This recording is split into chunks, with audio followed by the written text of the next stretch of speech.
पंजाब दे एक राजे दी 25,000 करोड़ दी शाही जायदाद दा मसला अज भारत दी सब तो वड्डी अदालत ने हल कर दिता है। इह जायदाद किहड़े राजे दी सी, हुण उन्हां दे परिवार च कौन-कौन बचिया, किसने कब्जा करना चाहिया, इन्नी जायदाद दे विच की है, सारा कुछ अज दी इस खास रिपोर्ट दे विच तुहानूं दस्सांगे।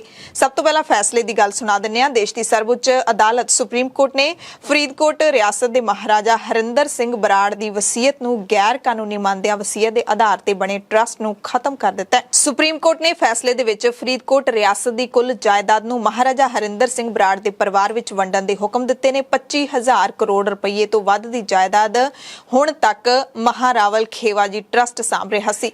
30 सितंबर तो बाद महारावल खीवाजी ट्रस्ट की होंद खत्म हो जाएगी ते कुल जायदाद शाही परिवार विच वंडण की प्रक्रिया शुरू हो जाएगी। 25,000 करोड़ रुपये की जायदाद नूं लैके फरीदकोट के शाही परिवार का 3 दहाके पुराना झगड़ा चल रहा सी, विवाद चल रहा सी। विवादित शाही जायदाद दे विच किले भी ने, महल, इमारतां, सैकड़े एकड़ जमीन है, गहने ने, पुरानियां कारां ते वड्डा बैंक बैलेंस शामिल है। फरीदकोट के मरहूम महाराजा हरिंदर सिंह बराड़ की फरीदकोट जायदाद ते विरोधी दावियां ते सुप्रीम कोर्ट विच केस चल रहा सी। पिछली सुनवाई दे विच जस्टिस यूयू ललित जिहड़े कि हुण भारत दे चीफ जस्टिस ने, जस्टिस एस रविंदर भट्ट ते जस्टिस सुधांशु धूलिया दे 3 मैंबरी बेंच ने दोवां धिरां दे वकीलां दीआं जाण-बुझ के उत्तराधिकारी वास्ते विस्तृत दलीलां सुणन तो बाद कहा सी कि दोवां पक्षां दे विद्वान वकीलां नूं सुणिया गया, फैसला राखवां रख लिया गया ते अज आखिरकार फैसला सुना दिता गया। सुप्रीम कोर्ट के हुक्म दे विच घट्टो घट्ट 47 वकीलां दे नाम शामिल ने जिन्हां ने विरोधी धिरां वल्लों पेशी भुगती सी, यानी कि विरोधी धिर सी जिहड़ी महाराजे दे परिवार दे विरोध दे विच जिहड़ी खड़ी सी, ट्रस्ट दी धिर सी, उसने 47 वड्डे तो वड्डे नामी वकीलां नूं कीता होया सी, पर फिर भी सुप्रीम कोर्ट ने फैसला परिवार दे हक विच सुनाया है। दरअसल फरीदकोट की जायदाद का प्रबंधन करने वाले महारावल खेवाजी ट्रस्ट और महाराजे की इकलौती बची धी अमृत कौर के विचाले लंबी कानूनी लड़ाई चल रही सी। चंडीगढ़ जिला अदालत ने 2013 दे विच महारावल खेवाजी ट्रस्ट के हक दे विच वसीयत नूं अयोग करार दे दिता सी कि यह वसीयत झूठी है। महाराजे दीआं धीआं अमृत कौर ते दीपिंदर कौर नूं विरासत सौंप दित्ती सी। फिर पंजाब ते हरियाणा हाई कोर्ट ने जून 2020 विच चंडीगढ़ अदालत के हुक्मां नूं बरकरार रखदिआं कहा कि आखिरी राजे दे भरा मनजीत इंदर सिंह दे वंशजां नूं शाही जायदाद विच उसदी माता महिंदर कौर दा हिस्सा मिलूगा। बराड़ दी वसीयत नूं जाली करार देण वाले हाईकोर्ट दे हुक्मां नूं चुनौती देण वाले महारावल खेवाजी ट्रस्ट दे वल्लों दायर पटीशन ते कार्रवाई करदिआं फिर सुप्रीम कोर्ट ने अगस्त 2020 दे विच स्थिति जिउं दी तिउं बनाई रखण दे हुक्म दित्ते ते ट्रस्ट नूं शाही जायदाद दे केयर टेकर वजों जारी रखण दी इजाजत दित्ती सी, जिहदे विच होर पटीशनां भी शामिल सन। कानूनी जिहड़ी कार्रवाई की गल सी, तां असीं तुहानूं दस दित्ती है ते हुण तुहानूं दस्सांगे कि आखिरकार ये सारा कुछ विवाद है की सी, जायदाद किन्नी सी, किहदे नाम ते सी, कदों दा इह जिहड़ा झगड़ा चल रहा है। फरीदकोट रियासत के आखिरी राजा हरिंदर सिंह की छोटी धी राजकुमारी दीपिंदर कौर का लंबी बीमारी के पिछों 2018 दे विच देहांत हो गया सी। 82 साल की राजकुमारी ने लंबी बीमारी तो बाद फरीदकोट के राजमहल दे विच आखिरी साह लए सी। राजकुमारी दीपिंदर कौर फरीदकोट रियासत के आखिरी महाराजे की कई हजार करोड़ रुपये की संपत्ति की देख रेख लई जिहड़ा महाराजा खीवाजी ट्रस्ट बनया है उसकी चेयरमैन भी सी। ते उस तो भी पहला जे बिल्कुल मुੱਢ तो चले जाइए इस विवाद के मुੱਢ दे विच तां हरिंदर सिंह बराड़ तो शुरू करना पवेगा, जिहड़े फरीदकोट की जायदाद के आखिरी शासक सन, आखिरी महाराजे सन। 1918 दे विच 3 साल की उम्र विच महाराजे नूं ताज पहनाया गया सी, यानी कि महाराजा बना दिता गया सी फरीदकोट रियासत दा। उन्हां दा विआह नरिंदर कौर दे नाल होया सी। शाही जोड़े दीआं 3 धीआं अमृत कौर, दीपिंदर कौर ते महीपिंदर कौर सन। एक पुत्र हरमोहिंदर सिंह सी। पुत्र हरमोहिंदर दी 1981 दे विच सड़क हादसे विच मौत हो गई सी ते 7 सिख रियासतां दे शासकां दे विचों एक हरिंदर सिंह दी भी 1999 दे विच मौत हो गई सी। वो पंजाब, हिमाचल प्रदेश, दिल्ली ते हरियाणा समेत चंडीगढ़ दे विच वड्डियां जायदादां अपने पिछे छड्ड गए सी।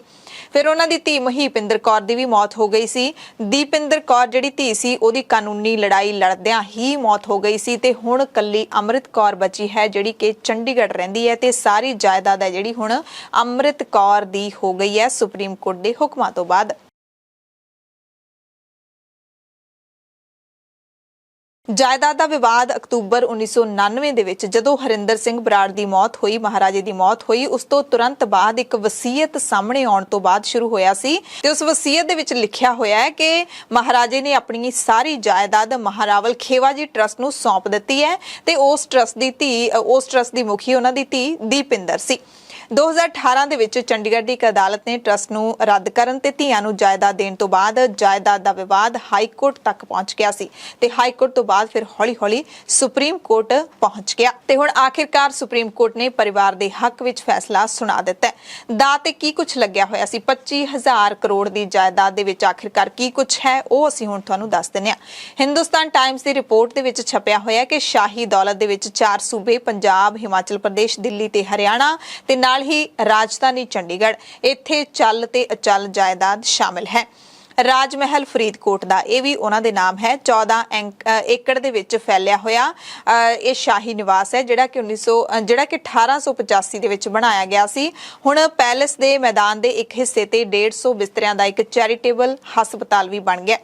ਕਿਲਾ ਮੁਬਾਰਕ ਫਰੀਦਕੋਟ ਦਾ ਇਹ ਰਾਜਾ ਮੋਕੁਲਸੀ ਵੱਲੋਂ ਬਣਵਾਇਆ ਗਿਆ ਸੀ। ਰਾਜਾ ਹਮੀਰ ਸਿੰਘ ਵੱਲੋਂ 1775 ਦੇ ਆਸ-ਪਾਸ ਇਹਨੂੰ ਮੁੜ ਤੋਂ ਬਣਾਇਆ ਗਿਆ, ਪੁਨਰ ਨਿਰਮਾਣ ਕੀਤਾ ਗਿਆ। ਇਹ 10 ਏਕੜ ਵਿੱਚ ਫੈਲਿਆ ਹੋਇਆ ਹੈ।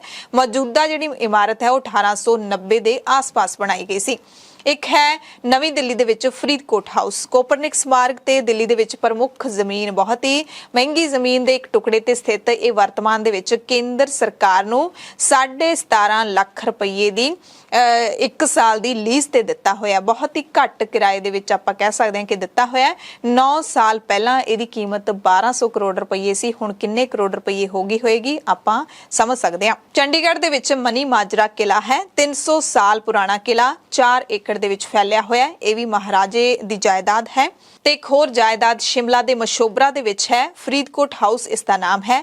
260 ਵਿੱਗੇ ਦੇ ਇਸ estate ਦੇ ਵਿੱਚ 5 ਘਰ ਬਣੇ ਹੋਏ ਨੇ, ਜਿਨ੍ਹਾਂ ਵਿੱਚੋਂ ਸ਼ੇਰਵੁੱਡ ਹਾਊਸ ਸਮੇਤ 3 ਘਰ ਅੱਗ ਨਾਲ ਸੜ ਕੇ ਸੁਆਹ ਹੋ ਚੁੱਕੇ ਨੇ, ਪਰ ਜ਼ਮੀਨ ਤਾਂ ਮਹਾਰਾਜੇ ਦੇ ਪਰਿਵਾਰ ਦੇ ਨਾਮ ਬੋਲਦੀ ਹੈ। ਜਾਇਦਾਦ ਦੇ ਵਿੱਚ 18 ਵਿੰਟੇਜ ਕਾਰਾਂ ਵੀ ਨੇ, ਪੁਰਾਣੀਆਂ ਕਾਰਾਂ ਨੇ ਜਿਨ੍ਹਾਂ ਨੂੰ ਦੇਖਣ ਦੇ ਲਈ ਲੋਕ ਦੂਰੋਂ ਪਹੁੰਚਦੇ ਵੀ ਨੇ। ਇੱਕ ਕਾਰ 1929 ਮਾਡਲ ਦੀ ਹੈ, ਰੋਲਸ ਰॉयस ਹੈ। 1929 ਮਾਡਲ ਦੀ ਗ੍ਰਾਹਮ ਹੈ। 1940 ਮਾਡਲ ਦੀ ਬੈਂਟਲੇ ਵੀ ਹੈ, ਜੈਗੁਆਰ, ਡੈਮਲਰ, ਪੈਕਾਰਡ ਤੇ ਇਹ ਸਾਰੀਆਂ ਜਿਹੜੀਆਂ ਨੇ ਚੱਲਦੀਆਂ ਕਾਰਾਂ ਨੇ, ਚਾਲੂ ਹਾਲਤ ਦੇ ਵਿੱਚ ਕਾਰਾਂ ਨੇ। ਇਹਨਾਂ ਦਾ ਪੂਰਾ ਜਿਹੜਾ ਰੱਖ-ਰਖਾਵ ਰੱਖਿਆ ਕੀਤਾ ਗਿਆ ਤੇ ਮਹਾਰਾਜੇ ਦੀ ਜਾਇਦਾਦ ਦੇ ਵਿੱਚ ਇੱਕ ਫਰੀਦਕੋਟ ਦੇ ਵਿੱਚ ਐਰੋਡਰੋਮ ਵੀ ਹੈ। ਸਿਵਲ ਪ੍ਰਸ਼ਾਸਨ ਤੇ ਫੌਜ ਦੇ ਵੱਲੋਂ ਇਹ ਵਰਤਿਆ ਜਾਂਦਾ ਤੇ 200 ਏਕੜ ਦੇ ਵਿੱਚ ਫੈਲਿਆ ਹੋਇਆ।